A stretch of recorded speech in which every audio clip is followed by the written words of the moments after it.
কাঁচা আমের টক মিষ্টি ঝাল আমসত্ত্ব এটা আপনারা একবার তৈরি করে বছর জুড়ে সংরক্ষণ করে খেতে পারবেন। তার চাইতে বড় কথা, এটা কোনো প্রকার রৌদ্রে দেওয়ার ঝামেলাই নেই। এটা ঘরের ফ্যানের বাতাসে অথবা যে কোনো জায়গায় আপনি রেখে দিলে এটা এভাবেই শুকিয়ে যাবে। আর এটা খেতে খুবই টেস্টি। তো এখানে আমি কাঁচা আম নিয়ে নিয়েছি। আমগুলি সুন্দর করে আমি ধুয়ে কেটে নিয়েছি।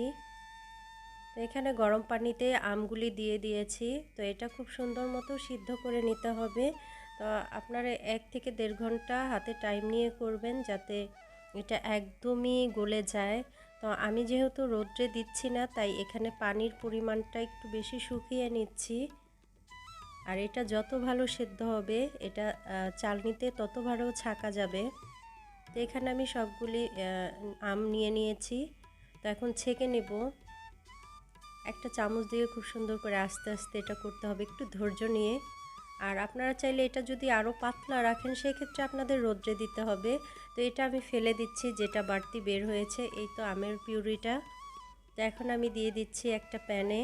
তো এখানে কালারটা কিন্তু সেদ্ধর কারণে চেঞ্জ হয়ে গিয়েছে। তো এখানে পরিমাণ মতো লবণ আর সামান্য বিট লবণ আর দিয়ে দিচ্ছি শুকনো মরিচ, একটু পাটায় একটু বেটে নিয়েছি।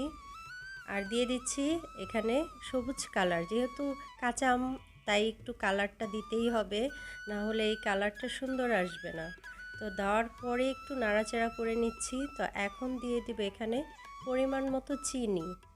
আর চিনির পরিমাণটা আপনাদের টেস্টের উপর নির্ভর করবে। আর দিয়ে দিব সামান্য পরিমাণে এখানে পাঁচফোড়ন ফাঁকি।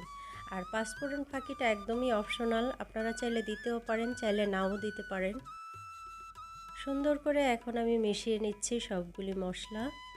তো অনেকটাই ঘন করে জাল করব, একদম আঠালো একটা ভাব আসবে।